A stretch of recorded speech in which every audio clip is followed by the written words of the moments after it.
The ship was dying. Princess Yuna could hear it in the groaning of metal, the flickering of lights, and the terrible silence where the engine's hum should have been. She pressed her hand against the cold wall of her chamber and felt the vessel shudder like a wounded animal. 3 hours ago, everything had been perfect. She had been traveling home from the diplomatic summit on Viller Prime, surrounded by her royal guards and wrapped in the comfort of Valoran technology. Her people had mastered the stars 10,000 years before humans had learned to make fire. Nothing could go wrong, but something had gone wrong. The engine core had failed in a way that should have been impossible.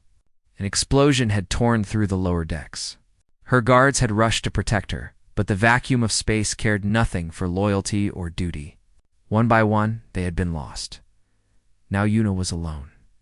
She moved through the broken corridors of her ship, stepping over debris and bodies she tried not to look at. The emergency lights painted everything in red.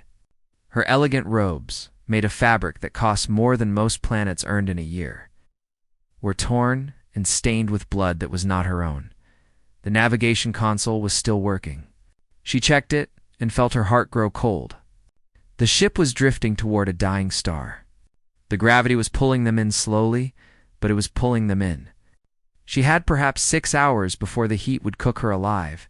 She sent out a distress signal. It flew out into the void, a tiny cry for help in an ocean of darkness. She did not expect anyone to answer. This region of space was empty. The nearest Valoran outpost was days away. Yuna sat down on the floor and waited to die. She thought about her mother, Queen Hannah, who had ruled the Valoran Empire for 3,000 years. She thought about the crystal towers of her homeworld, gardens that floated among the clouds, the songs of her childhood. She thought about all the things she would never do, all the words she would never say. 1 hour passed. Then 2, and then the communication system crackled to life. Unknown vessel. This is the cargo ship Eternal Dawn.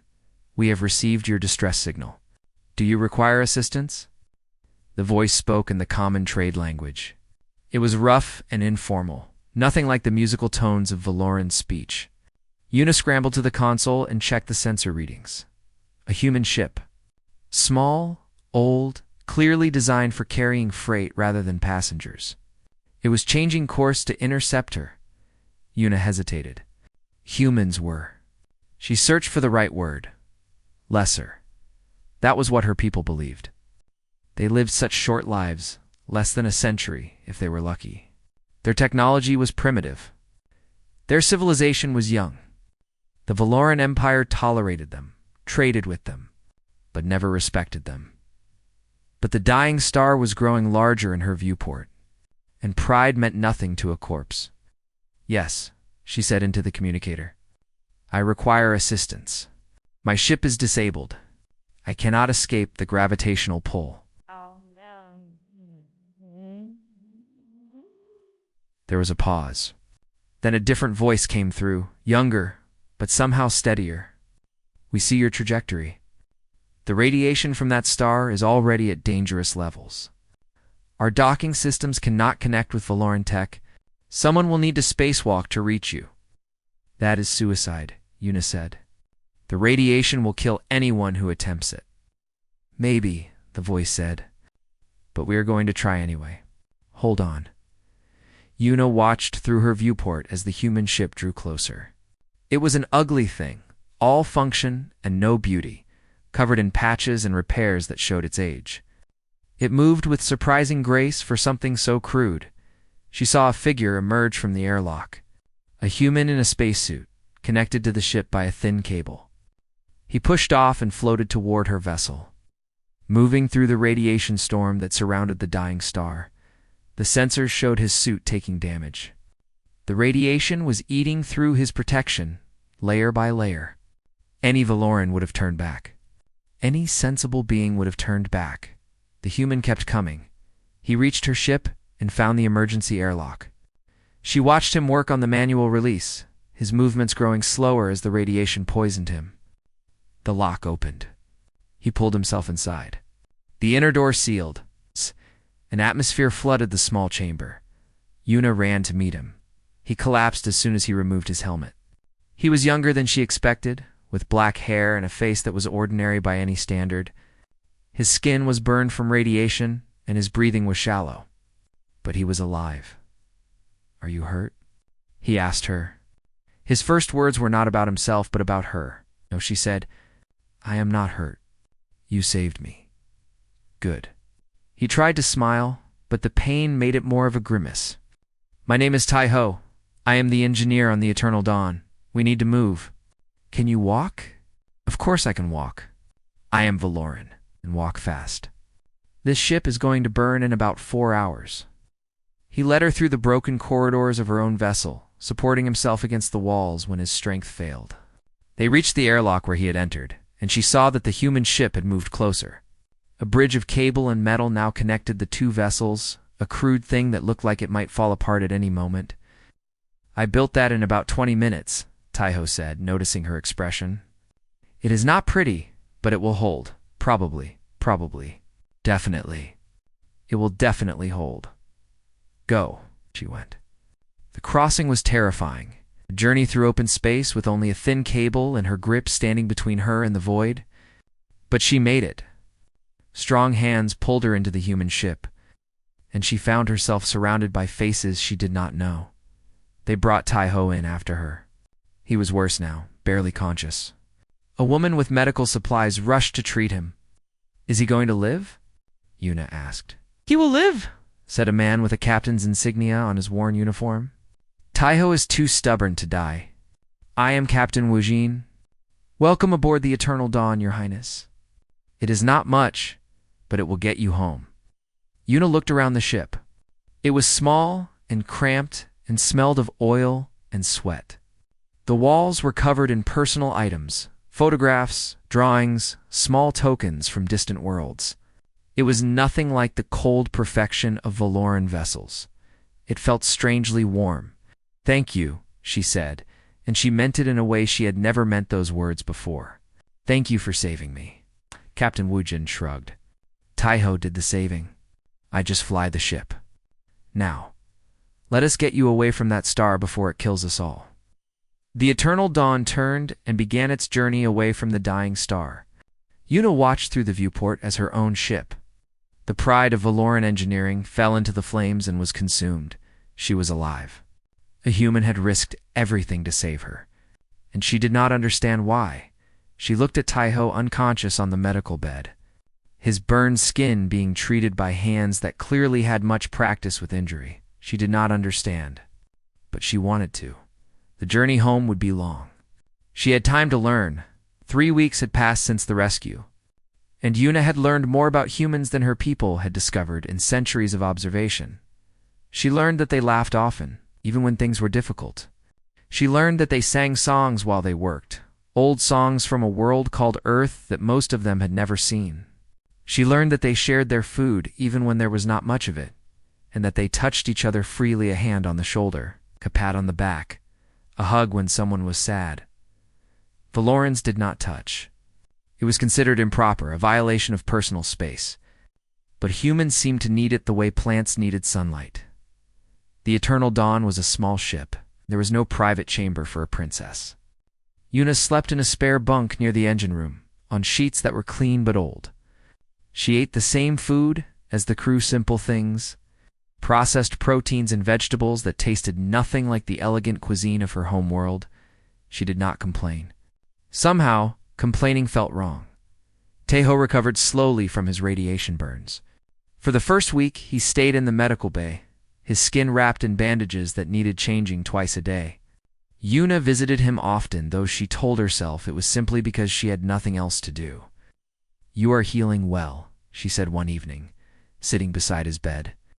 "The doctor says you will have scars, but you will live." "Scars are fine," Tai-Ho said. "Scars mean you survive something. That is not a bad thing. My people do not have scars. Our medical technology can heal any wound without leaving a mark." That sounds good. Lonely, somehow. Yuna did not understand what he meant, but she thought about his words for a long time afterward. When Tai-Ho was well enough to leave the medical bay, he went back to work immediately. Yuna watched him move through the ship, checking systems and fixing problems that seemed endless. The eternal dawn was old, and something was always breaking. "You not have repair drones?" she asked him one day, watching him crawl into a maintenance shaft with a bag of tools. "We have one," he said. "It broke last year. I've been meaning to fix it, so you do everything yourself." "Mostly. The captain helps sometimes. Jisoo handles the electrical work. Everybody does a little bit. That seems inefficient."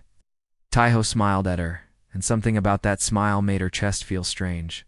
"Maybe, but it keeps us busy. And when you fix something with your own hands, you remember it. You care about it. The ship is not just a machine to us. It is home." Yuna thought about her royal transport, the one that had burned in the dying star.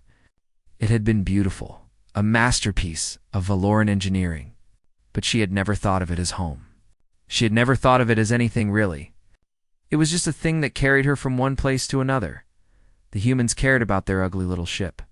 They talked to it, gave it a name, celebrated when it worked well, and worried when it did not. It was strange and foolish, and somehow beautiful. One night, an alarm woke the entire crew. A coolant pipe had burst in the reactor room, and radiation was leaking into the ship. If it was not fixed quickly, they would all die.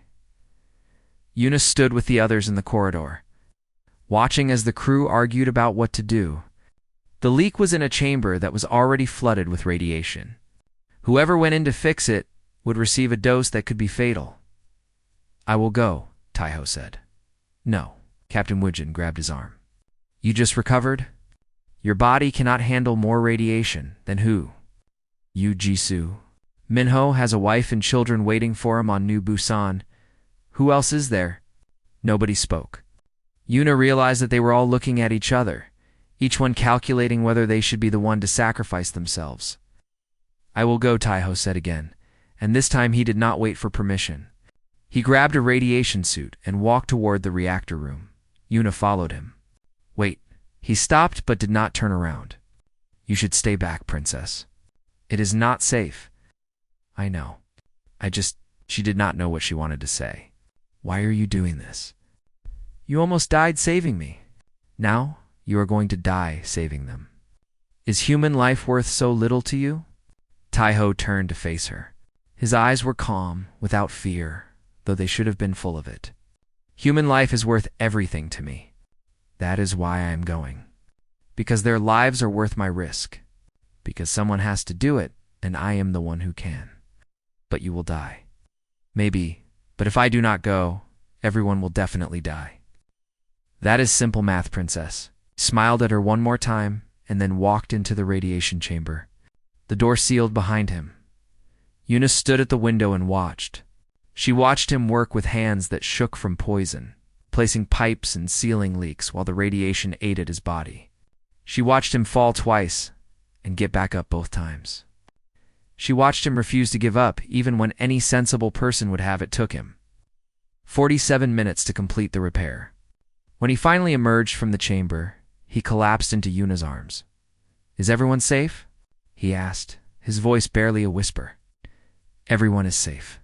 Because of you." "Good." He closed his eyes. "Good." The doctor worked on him for hours.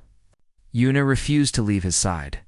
She held his hand, something she had never done with anyone before, and she felt tears running down her face. Tears she did not understand. Captain Woojin found her there in the morning. Taiho was stable, sleeping deeply while his body fought the poison in his blood. "He does this," the captain said quietly. "He always has. Even when we were children on New Busan, he was always the one running into burning buildings and jumping into frozen rivers. He cannot help it. He sees someone in trouble, and he goes, 'Why?'" Yuna asked. "Why does he not think of himself?" "He thinks of himself plenty, but he thinks of others more. That is just who he is." The captain paused. "That is who humans are, princess. We know we are going to die someday. We know our lives are short, so we try to make them mean something.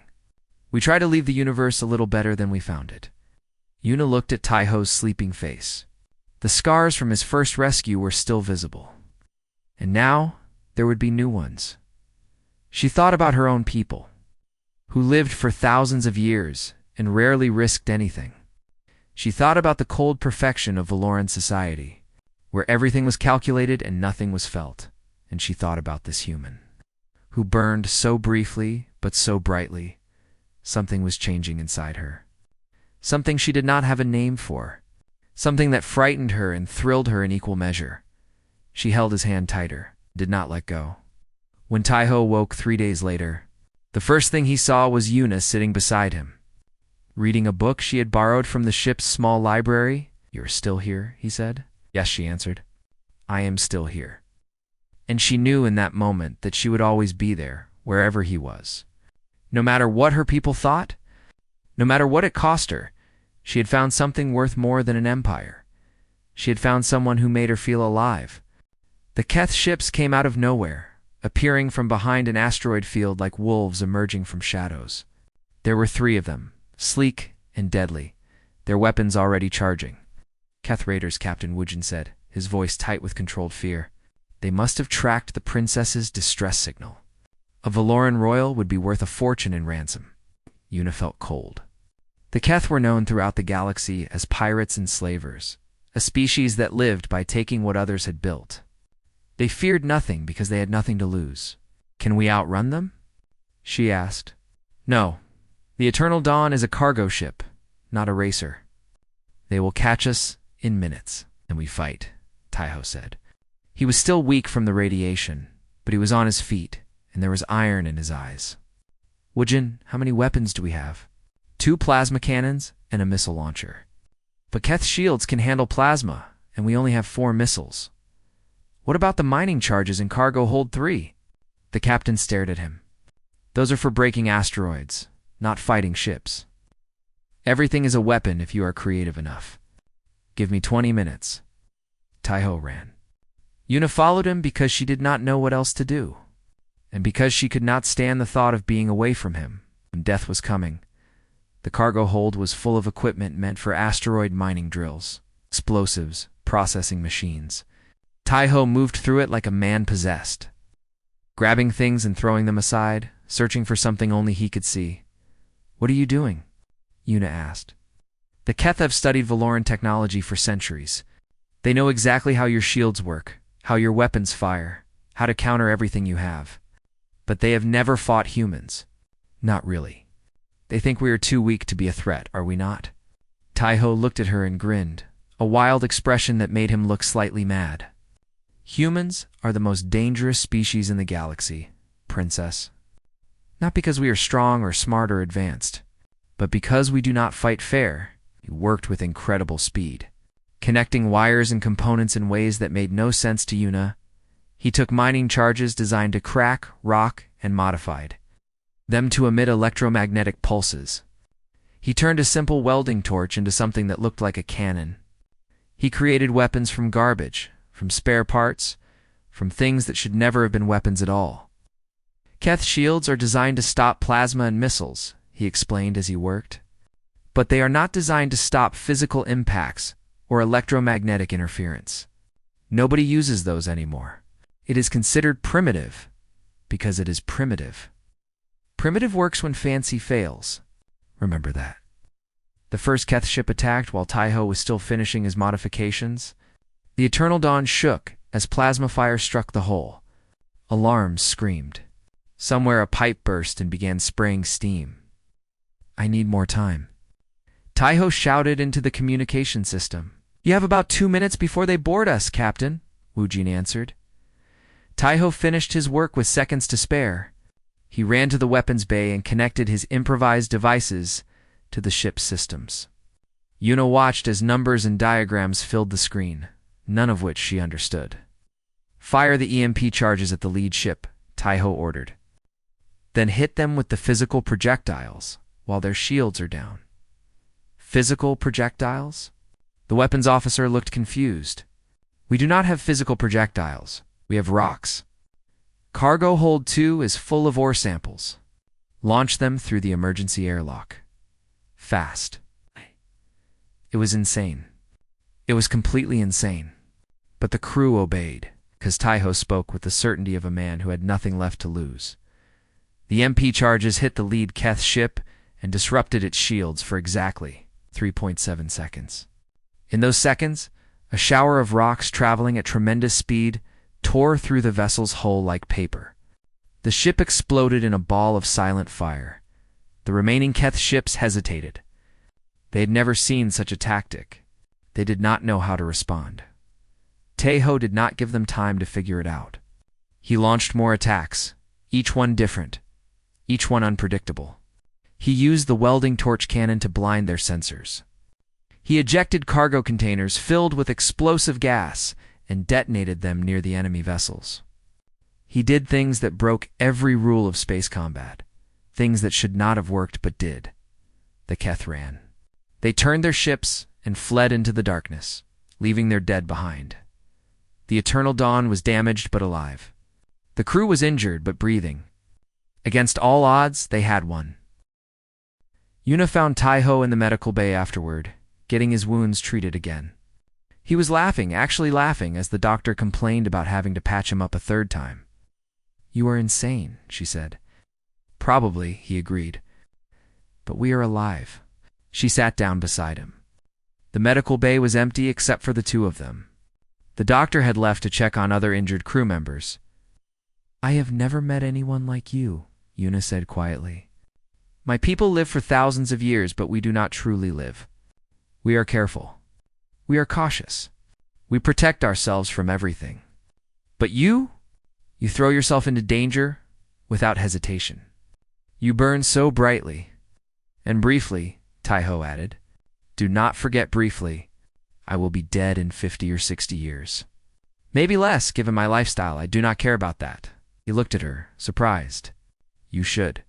Your mother would never accept a human. Your empire would never accept a human.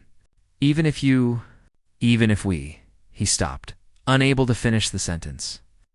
"I love you," Yuna said. The words came out before she could stop them. "I know it is foolish. I know it is impossible. But I love you, Tahoe. You showed me what it means to truly live. You gave me something my people have forgotten. I do not want to go back to the cold emptiness I came from." Tahoe was silent for a long moment. Then he reached out and took her hand. "I love you too," he said. "I have loved you since the moment you looked at me without fear on your dying ship. I knew then that you were different, that you were worth everything. Then marry me." "What?" "Marry me now. Tonight.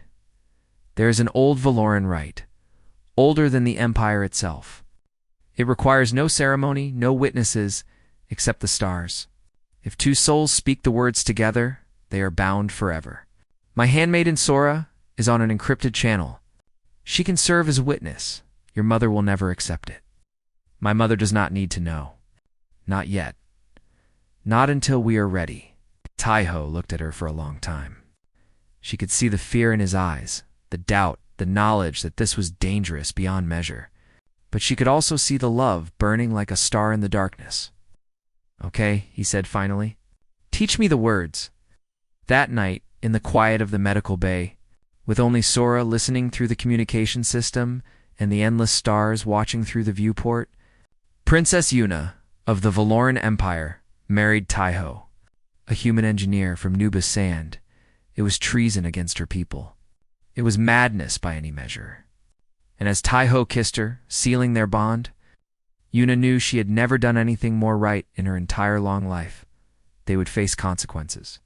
They would face her mother's wrath and her empire's rejection. But they would face it together, and together they were stronger than any force in the galaxy. The Valoran homeworld appeared in the viewport, like a jewel against the black velvet of space. Blue oceans, green continents, and the distinctive silver rings that circled the planet great. Structures built by ancestors so ancient that even Valorans had forgotten their names. Yuna stood at the observation deck and felt nothing but dread. "It is beautiful," Tahoe said beside her. He had never seen a Valoran world before. His eyes were wide with wonder. "I did not know planets could look like that." "It is a cage," Yuna replied. "A beautiful, perfect cage." The Eternal Dawn was escorted by Valoran warships for the final approach. They had been waiting at the border of Valoran space, summoned by the message Yuna had sent ahead to announce her survival. The warships were enormous, each one capable of destroying 100 human vessels. They made the Eternal Dawn look like a child's toy. Captain Wujin KD his ship to the orbital station with careful precision. He knew that one wrong move could mean death for his entire crew. The Valorans were not known for patience with lesser species. Yuna changed into the formal robes that had been sent up from the planet. They were beautiful, woven with threads of gold and silver, but they felt like chains around her body. She looked at herself in the mirror and did not recognize the person staring back. "You do not have to go," Taiho said. "We could run. Find some corner of the galaxy where nobody knows us, and spend our lives hiding. No, I will not do that to you. I will not do that to myself." She turned to face him. "I have to go back. I have to face my mother. But I will find a way for us to be together. I promise you that. How? I do not know yet. But I will find a way." She kissed him one last time, a stolen moment in the cargo hold where no one could see them. Then she walked to the airlock and stepped onto the station, where 100 Valoran guards were waiting to receive her. The journey down to the planet was silent. Yuna sat in a shuttle that moved like silk through the atmosphere, surrounded by guards who looked at her but did not speak. She watched the silver towers of the capital city grow larger in the window, each one more beautiful and more oppressive than the last. The palace stood at the heart of the city, a mountain of crystal that caught the light and scattered it in rainbows.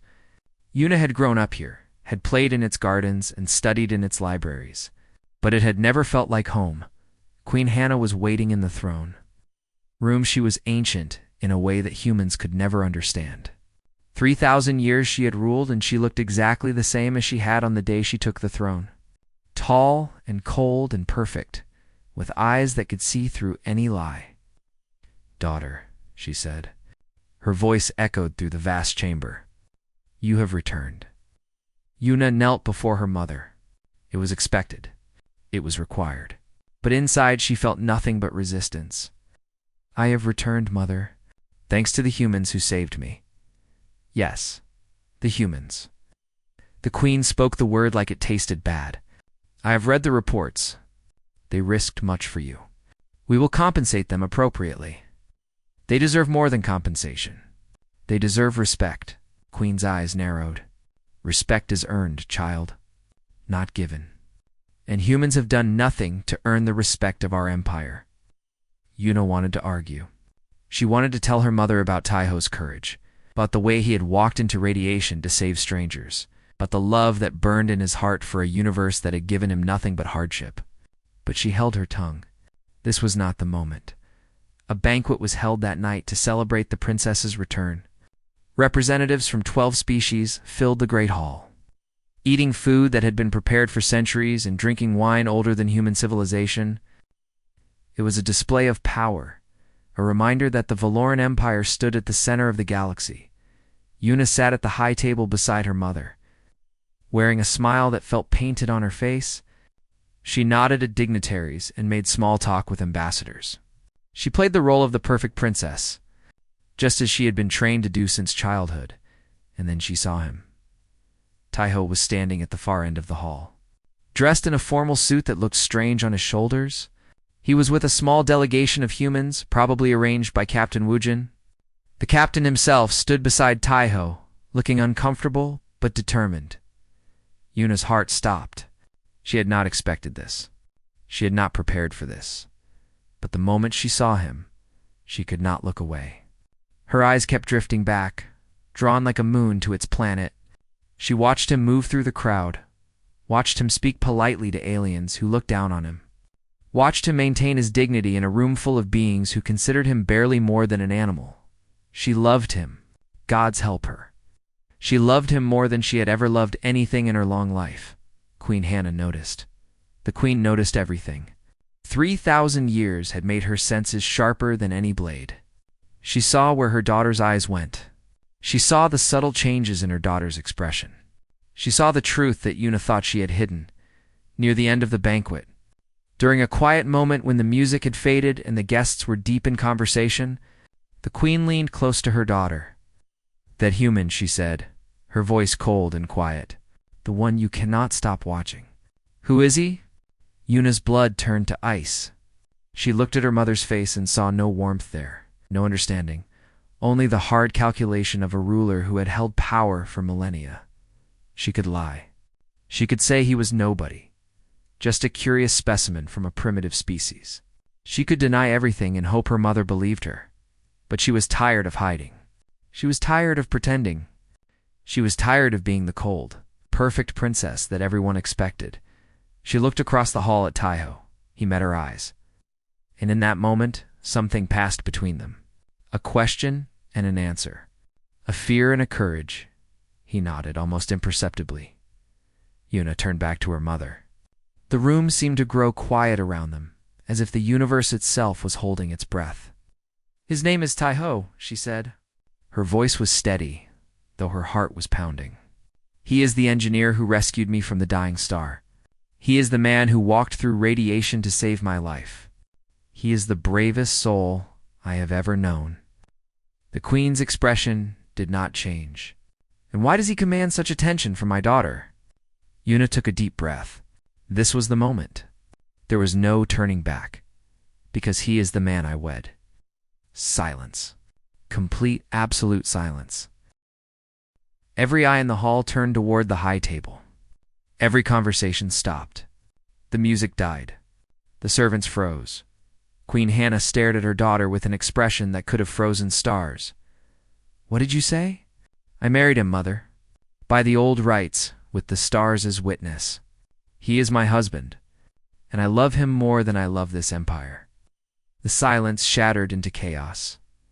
The throne room erupted into madness. Nobles shouted in outrage. Ambassadors gasped in disbelief. Guards moved toward Taiho with weapons drawn, ready to seize the human who had dared to touch their princess. Enough. What? Queen Hannah's voice cut through the chaos like a blade through silk. Everyone froze. The guards stopped mid-step. The nobles fell silent. Even the air seemed to still. The queen rose from her throne, and her presence filled the room like a physical force. 3,000 years of power radiated from her, cold and terrible and absolute. Clear the hall, she commanded. All except my daughter, the human, and those who would speak for him. Wow. The room emptied in minutes. Only Yuna, Taiho, Captain Wujin, and a handful of Valoran nobles remained. The nobles were those who had traveled on Valoran ships with human crews, who had seen firsthand what humans could do. Queen Hannah descended from her throne and walked toward Taiho. He stood his ground, though Yuna could see the fear in his eyes. Anyone would be afraid, facing the most powerful being in the galaxy. You married my daughter, the queen said. In secret, without permission, without ceremony. Do you understand what you have done? Yes, Majesty. I have committed treason against your empire. The punishment is death. Then why did you do it? Taiho looked at Yuna. She saw the love in his eyes, unwavering devotion that had carried him through radiation storms and pirate attacks. Then he looked back at the queen, because I love her. Because she is the most extraordinary person I have ever known. And because love does not ask for permission. Love. The queen spoke the word like it was something foreign, something she had forgotten long ago. What does a human know of love? Your lives are so short. How can you claim to love when you barely have time to learn what love means? That is exactly why we understand love better than anyone, Taiho replied. Because we know how little time we have. Every moment matters. Every day is precious. We do not have centuries to waste on caution. When we love completely, because we might not have tomorrow. The queen was silent. Her expression was unreadable. You think this is bravery? She said finally. Standing before me, defending your actions, but it is foolishness. My empire spans 12 star systems. My fleets number in the thousands. I could crush your entire species with a single command. And you dare to stand here and speak of love? With respect, Majesty, you are wrong. Taiho's voice was calm, but there was steel beneath it. It is not foolishness. It is the only thing that matters. Your empire is vast, but what has it given you? 3,000 years of power, and you have forgotten how to feel. Your people live forever, but they do not truly live. They exist. They maintain, they endure. But they do not burn. Burn? Humans burn. We love so fiercely that it consumes us. We hope so desperately that it breaks us. We fight so hard that it kills us. And when we are gone, the universe remembers us. Not because we were powerful, but because we were passionate. Because we refused to be small. Yuna watched her mother's face. Something was changing there. Something subtle but unmistakable. The ice was cracking just a little. "Your daughter saved my ship." One of the Valoran nobles spoke up. Lord Ginho, an elderly scholar who had spent decades studying human civilization. Or rather, her husband did. The Keth would have taken us all, if not for his impossible tactics. I saw him fight with nothing but rocks and fire, and he won against enemies that should have destroyed us. If that is not worthy of respect, I do not know what is. More voices joined in. Lady Minji, a warrior who had served on joint missions with human soldiers. Duke Hyunwoo, a diplomat who had negotiated treaties on human worlds. One by one, they spoke of what they had seen, what they had learned, what they had come to believe about the species that burned so briefly but so brightly. Queen Hannah listened to them all. Her face remained cold, but her eyes were thoughtful. "You have supporters," she said to Taiho. That is unexpected. "But support does not change tradition. Our laws demand that any who marry into the royal family must prove themselves worthy through the ancient trials." "Then let him face the trials," Yuna said, stepping forward. "Let him prove himself. If he fails, I will accept your judgment. But if he succeeds, you must accept him as my husband." The queen looked at her daughter for a long moment. "You would stake everything on this human?" "I would stake everything on the man I love." Silence. Then, slowly, the queen nodded. "Very well. Let the trials begin." The trials were designed for Valorans. They tested wisdom, strength, and sacrifice in ways that assumed immortal bodies and ancient minds. No human had ever faced them. No human was expected to survive them. Taiho faced them anyway. The trial of wisdom presented him with puzzles that had taken Valoran scholars centuries to solve. He solved them in hours, not through superior intelligence, but through intuition and creativity. He saw patterns that the logical Valoran minds had missed. He made leaps of reasoning that defied their careful methodologies. The trial of strength placed him in combat against Valoran champions who were faster and stronger than any human. He could not beat them in a fair fight, so he did not fight fair. He used the environment, used their expectations against them, used the unpredictability that had served him against the Keth. One by one, brought them down. The trial of sacrifice was the hardest. It presented him with an impossible choice, his own life or the life of a stranger. A Valoran child, stolen and held hostage, would die unless Taiho surrendered himself to execution. He did not hesitate. He walked forward and offered his life without a moment's pause. The trial ended. The child was revealed to be an illusion, a test of his willingness to give everything for another. But the choice had been real. His decision had been real. Queen Hannah stood before him in the throne room, surrounded by the entire Valoran court. Thousands watched as the ancient empress faced the human who had challenged everything her people believed. "You have passed the trials," she said. "Against all expectation, against all probability, you have proven yourself worthy by our own standards.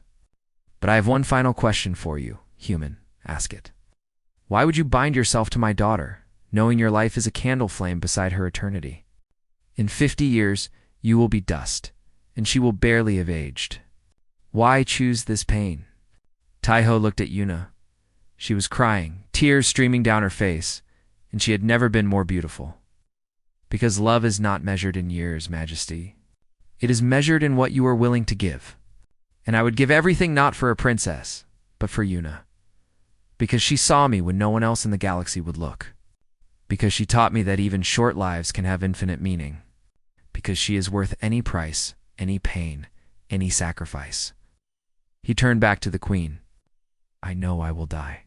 I know she will live on without me. But the love we share will not end when I am gone. It will be part of her forever.